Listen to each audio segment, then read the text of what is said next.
نحمده ونصلي ونسلم على رسوله الكريم اما بعد فاعوذ بالله من الشيطان الرجيم بسم الله الرحمن الرحيم له دعوة الحق والذين يدعون من دونه لا يستجيبون لهم بشيء إلا كباسط كفيه إلى الماء ليبلغ فاه وما هو ببالغه۔ پارہ نمبر 13، سورۃ الرعد، رکوع نمبر 2، آیات نمبر 14، 15، 16۔ لہو دعوت الحق، اس کو پکارنا حق ہے، یعنی اللہ کو پکارنا حق ہے اور سچ ہے۔ والذین یدعون من دونہ، اور جو لوگ اللہ کے سوا کسی غیر کو پکارتے ہیں، دوسروں کو پکارتے ہیں، لا یستجیبون لہم، وہ جواب نہیں دیتے ان کو، بشیء، کچھ بھی، الا کباسط کفیہ، مگر یہ کہ جیسے کوئی بندہ پلا دے اپنے دونوں ہاتھ، الی الماء، ماء کی طرف، پانی کی طرف، لیبلغ فاہ، تاکہ پہنچ جائے یہ پانی اس کے منہ میں، وما ہوا ببالغیہ، اور نہیں ہے وہ اس تک پہنچنے والی، وہ اس تک پہنچ نہیں سکتی۔ وما دعاء الکافرین، اور نہیں ہے کافروں کی پکار، الا فی ضلال، مگر گمراہی میں۔ اور حضرت الاستاذ رحمۃ اللہ علیہ ترجمہ فرمایا کرتے تھے، الا فی ضلال، مگر بے اثر ہے، ضائع ہے۔ وَلِلَّهِ يَسْجُدُ مَنْ فِي السَّمَاوَاتِ وَالْأَرْضِ، اور اللہ ہی کو سجدہ کرتا ہے جو کچھ آسمانوں میں ہے اور زمین میں ہے، طوعا وکرہا، خوشی سے، ناخوش اور ناخوشی سے، وظلالہم، اور ان کے سائے بھی، بالغدو والآصال، صبح اور شام کے وقت۔ قل من رب السماوات والارض، آپ پوچھ لیجئے کہ کون ہے آسمانوں اور زمین کا رب؟ قل اللہ، فرما دیجئے، کہہ دیجئے کہ اللہ ہی ہے۔ قل افاتخذتم من دونہ اولیاء، کہہ دیجئے کہ کیا تم نے اللہ کے سوا کسی اور کو کارساز اور ولی بنایا ہے؟ لا یملکون لانفسہم، وہ اختیار نہیں رکھتے اپنے ذات کے لیے، نفعا، نفع کا، ولا ضر، اور نہ ضرر کا، نقصان کا۔ قل هل يستوي الاعمى والبصیر، کیا بینا اور نابینا برابر ہے؟ کیا اندھا اور دیکھنے والا برابر ہے؟ ام هل تستوی الظلمات والنور، کیا اندھیرا اور اجالا برابر ہے؟ ام جعلوا للہ شرکاء، آیا وہ بناتے ہیں اللہ کے لیے ایسے شریک، خلقو، جو اللہ نے پیدا کیا ہے، جو خود مخلوق ہے، یا ایسے شریک جو کہ انہوں نے پیدا کیا ہے، کخلق ہے، اس کے پیدا کرنے کی طرح۔ فتشابہ الخلق، پھر شبہ پیدا ہو گیا اس کے تخلیق میں، علیہم، ان پر، قل اللہ خالق کل شیء، آپ فرما دیجئے کہ اللہ ہر چیز کا خالق ہے، وہو الواحد، وہ ایک ہی ہے، القہار، اور زبردست ہے، غالب ہے۔ مذکورہ آیتوں میں فرمایا لہو دعوت الحق، اللہ ہی کو پکارنا حق ہے اور نہ پکارنا باطل ہے،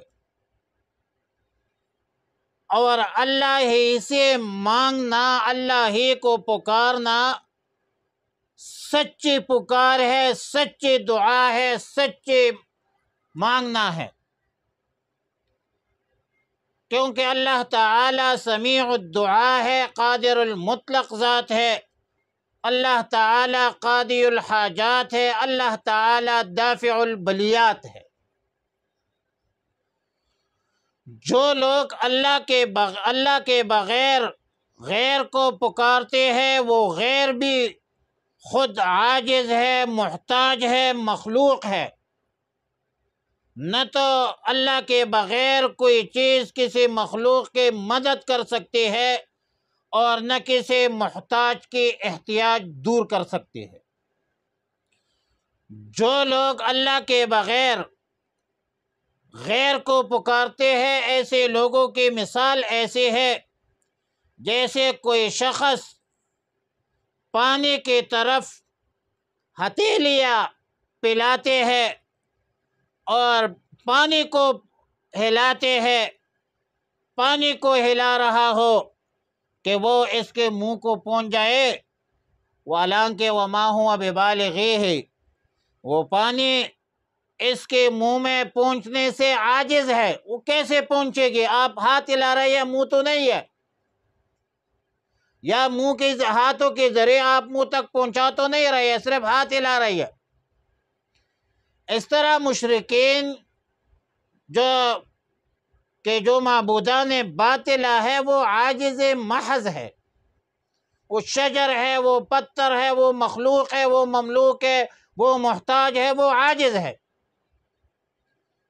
سورہ اعراف میں ہے وَالَّذِينَ تَدْعُونَ مِن دُونِهِ لَا يَسْتَطِيعُونَ نَصْرَكُمْ وَلَا أَنفُسَهُمْ يَنصُرُونَ، اور اللہ کے سوا تم جن لوگوں کو پکارتے ہو وہ تمہاری مدد نہیں کر سکتی، اور نہ وہ خود اپنی مدد کر سکتے ہیں، اپنی نصرت کر سکتے ہیں۔ پھر فرمایا وَمَا دُعَاءُ الْكَافِرِينَ إِلَّا فِي ضَلَالٍ، اور کافر لوگوں کے جو پکار ہے، جو معبودان باطلہ کو پکارتے ہیں، یہ سب ضائع ہے، یہ بے اثر ہے، یہ کوئی فائدہ نہیں ہے۔ پھر فرمایا وَلِلَّهِ يَسْجُدُ مَن فِي السَّمَاوَاتِ وَالْأَرْضِ، زمین آسمانوں میں اور زمین میں جو کچھ ہے وہ سب اللہ کے لیے سجدہ کرتے ہیں، اور یہ سجدہ چاروں ناچار کرتے ہیں، طوعاً و کرہاً کرتے ہیں، خوشی سے اور ناخوشی سے کرتے ہیں، اور ان کے سائے صبح و شام اللہ کے سامنے سجدہ ریز ہوتے ہیں۔ بعض حضرات نے یسجدو کا معروف معنی لیا ہے، آیات کا مطلب یہ بیان کیا کہ آسمانوں اور زمین میں جو فرشتے ہیں، انسان ہیں، یہ سب اللہ کے لیے سجدے کرتے ہیں، مومن انسان، مومن جنات، فرشتے تو خوشی سے سجدہ کرتے ہیں، اور منافقین، منکرین، کافرین تلوار کے ڈر سے یا ماحول کے دباؤ سے سجدہ کرتے ہیں۔ وَظِلَالُهُمْ، اور ان کے سائے بھی سجدہ کرتے ہیں، اللہ کے فرمان بردار ہے، صبح و شام کے وقت ان کے گھٹنے کا، بڑھنے کے مظاہر ہوتے ہیں، مظاہرہ ہوتا ہے، دیکھا جاتا ہے، اس لیے ان دونوں وقتوں کے صبح و شام کی تخصیص بھی کر دی۔ بعض حضرات نے علی سبیل عموم المجاز معنی لیا ہے کہ سجدہ کرنے والے جب سجدہ کرتے ہیں تو دھوپ یا روشنی میں ان کا سایہ ان کا تابع ہو کر سجدہ کرتا ہے، اور بعض مفسرین نے یہ معنی بیان کیا ہے کہ خوشی کا سجدہ ان لوگوں کا ہے جن پر سجدہ شاق نہیں گزرتا۔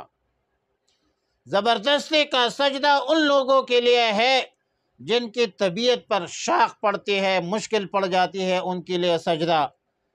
اور بعض مفسرین نے یسجدو کا ترجمہ یخضعو و ینقادو سے کیا ہے کہ آسمان و زمین میں جو مخلوق ہے وہ سب اللہ کے سامنے سر تسلیم خم ہے، اللہ کی مشیت اور ارادے سے چلتے ہیں، اور بعض خوشی سے بعض ناگوارے سے تکوینی طور پر اللہ کے حکم کے تابع ہے۔ قل من رب السماوات والارض، یعنی آپ مشرکین سے سوال کیجئے کہ بتاؤ آسمانوں اور زمینوں کا رب کون ہے؟ پھر آپ خود ہی جواب دیجئے کہ وہ اللہ ہے، اللہ ہی ہے اور کوئی نہیں ہے۔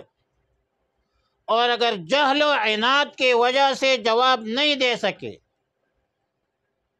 تو آپ انہیں بتا دے، سمجھا دے، بلکہ زجر، توبیخ، سرزنش کے طور پر ان سے سوال کیجئے کہ یہ جو اللہ کو چھوڑ کر اپنے لیے نئے کارساز اولیاء بنا رکھے ہیں اور یہ سمجھتے ہیں کہ یہ ہماری مدد کرنے والے ہیں، تو ان کی حیثیت یہ ہے کہ یہ اپنے جانوں کی بھی نفع و نقصان کے مالک نہیں ہے۔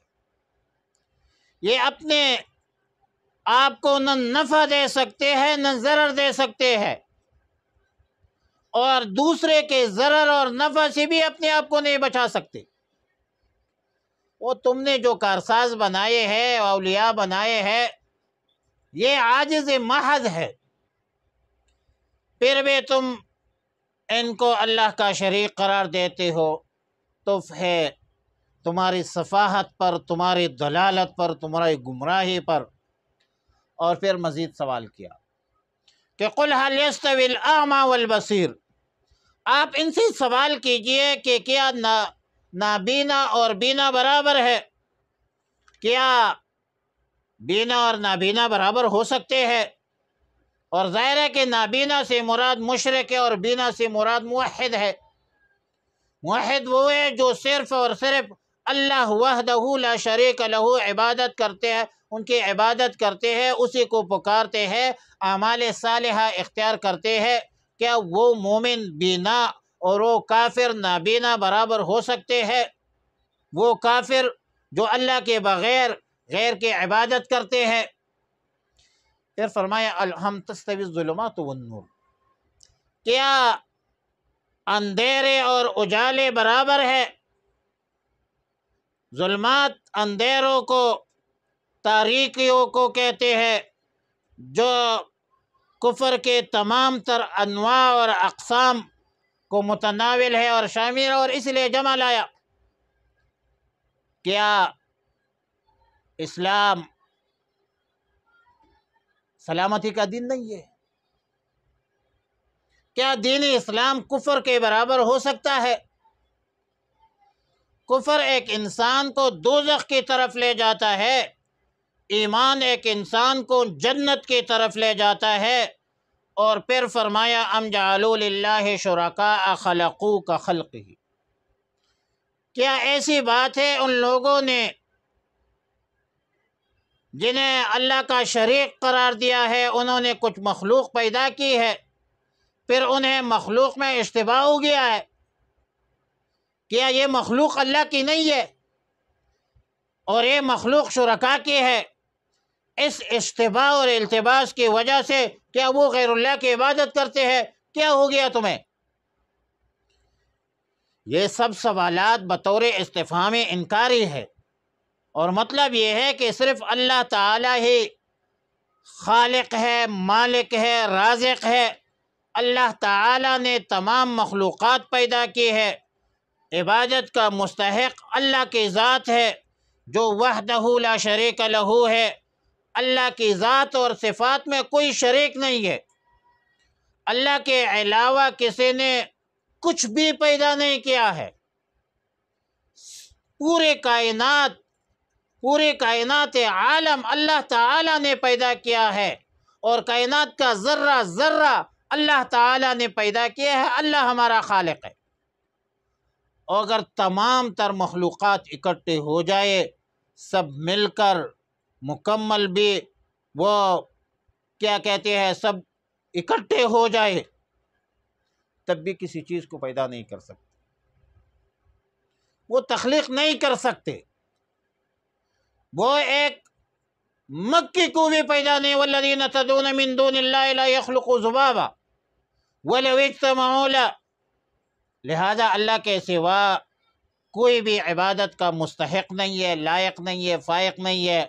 اور قل اللہ خالق کل شیء، آپ فرما دیجئے کہ اللہ تعالی ہر چیز کا خالق ہے، لہذا اللہ ہی سب کا معبود ہے، مسجود ہے، مقصود ہے، اور اللہ ہی کی الوہیت اور ربوبیت جو ہے وہ مسلم ہے، اور اللہ تعالی اپنے ربوبیت میں، اپنے الوہیت میں متفرد بھی ہے، متوحد بھی ہے۔ باقی ساری مخلوقات مملوک ہے، مقہور ہے، مغلوب ہے، اور مملوک، مخلوق، مغلوب، مقہور اللہ کے شریک کیسے ہو سکتے ہیں؟ لہذا عبادت کرنا چاہیے، اللہ کی عبادت کرنا چاہیے، اللہ ہی کی عبادت کرنا چاہیے، اور اللہ کے لیے عبادت کرنا چاہیے۔ وآخر دعوانا الحمد للہ رب العالمین۔